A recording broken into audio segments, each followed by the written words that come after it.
Bonjour, aujourd'hui petite vidéo, on va changer les amortisseurs, ils sont là, amortisseurs Coupel et biellette de Barstab sur un C4 Picasso 3, il me semble, année 2014.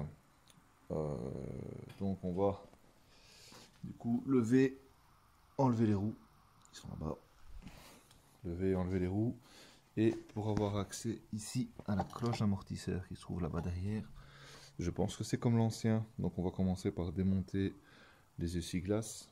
Ici il y a des petits clips, vous voyez, je vais enlever la lumière. Ici il y a des petits clips pour enlever les petits mousses.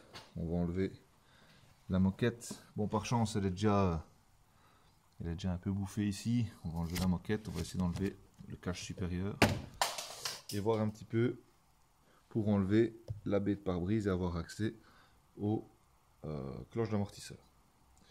C'est le plus gros du boulot, je pense qu'à la roue ça va aller, donc on va commencer par ça.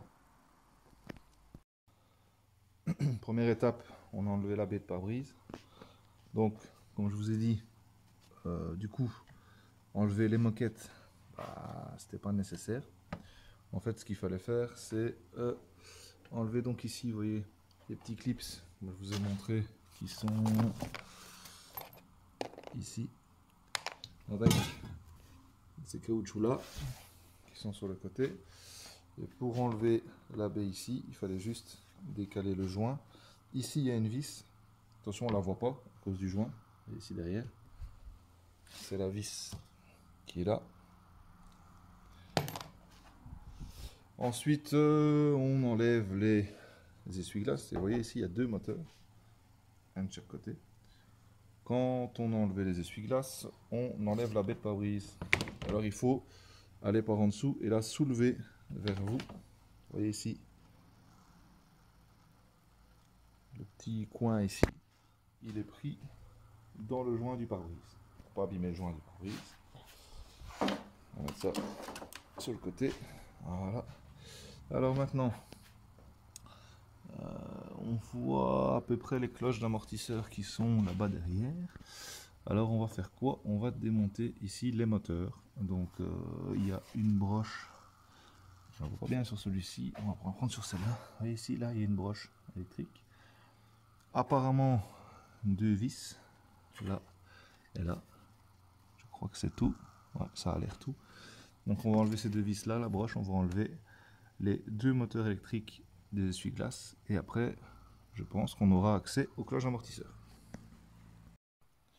Voilà, donc du coup, il n'y a même pas à débrancher les fiches parce que le câble est assez long pour les placer sur le côté. On voit ici donc on a accès à nos belles petites cloches d'amortisseur. J'avoue qu'ils ont vachement simplifié la tâche par rapport à l'ancienne version. Et ici c'est un peu humide d'ailleurs. Je vais regarder en même temps si les drains, les évacuations d'eau quoi, sont pas bouchés. Voilà, on lève la voiture, on va démonter la roue et on va regarder ce qui se passe au niveau de la roue.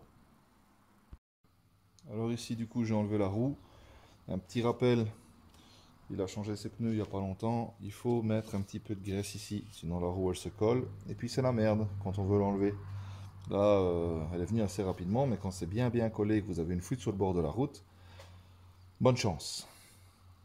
Parenthèse faite, on va démonter du coup la biellette. Je remplace systématiquement les biellettes quand je fais un amortisseur. Pourquoi? La voiture ici a un bruit à l'avant gauche. Elle est passée au contrôle technique, amortisseur gauche mort, donc il n'y a pas l'air d'avoir de jeu au prix que ça coûte. Voilà, je me prends pas la tête. En plus, ici c'est une voiture qui est récente, on voit que normalement ça va aller. En plus, il y a une petite empreinte torque, on va savoir le tenir. Pour les démonter, ça va pas être trop compliqué. Certaines voitures, faut couper, c'est la merde. Donc systématiquement, je remplace. Biellette. On va démonter, on va enlever ici, ça c'est juste un support en plastique, on le glisse sur le côté. On va enlever le support ici, vous voyez, avec la vis Torx qui est toute rouillée là, juste pour avoir de l'aisance et pas que ça nous fasse chier, qu'on doive chipoter et tirer dessus. Et enfin, les boulons ici et en dessous. 1, 2, on enlève ça, on enlève la patte, on enlève la biellette. Et puis on va aller chercher à notre belle cloche d'amortisseur en haut et on enlève l'amortisseur. Voilà, donc une fois démonté, Ben, on se retrouve avec ça. Voilà, juste pour précision, j'avais pas vu. Ici derrière, là, il y a une petite vis de 10 qui est prise dans le cache-poussière pour enlever la patte. Voilà, il n'y a plus qu'à démonter la cloche amortisseur. Il y a 3 boulons. Je vous l'ai montré tout à l'heure, je vous remontre pas, j'ai pas filmé ça. Donc ces 3 boulons, il me semble que c'est 13, on verra, ou peut-être 16. Et on enlève les 3 du coup, vis au-dessus et l'amortisseur il sort. Voilà donc l'amortisseur. Donc on va le comprimer avec l'extracteur. Le compresseur de ressort qui est là, on va comprimer, dévisser ici en tenant la tige de l'amortisseur, enlever coupelle, récupérer le cache-poussière, le caoutchouc ici qui supporte le ressort, et on va remettre le ressort, le caoutchouc avec une nouvelle coupelle ici sur le nouveau amortisseur qui est là-bas. Voilà, donc je vais commencer à comprimer le ressort. Ça va peut-être en faire sourire plus d'un, mais vous voyez, il est pris sur le ressort, il est pris à l'étau. Pourquoi? Imaginons que mon outil, qui a déjà vécu, casse, ou le ressort dérape pendant que je le comprime, il va monter au plafond et je risque de me le prendre dans la tronche. Comme ça, il n'y a pas de risque. Voilà, donc une petite vidéo rapide, l'amortisseur est démonté. Ici vous avez le cache-poussière avec je ne sais plus comment ça s'appelle, soit le roulement d'amortisseur, voilà, la coupelle qui vient au-dessus. Et normalement, un petit trou dedans. Vous voyez, là il y a 2 petits trous, 2 petites tututes là qu'on appelle ça, je sais plus comment ça s'appelle, les petits ergots qui vont là-dedans. Comme ça on ne sait pas se tromper quand on le remonte. Voilà. Et l'amortisseur est complètement naze. Voilà, plus aucune résistance. On va changer ça.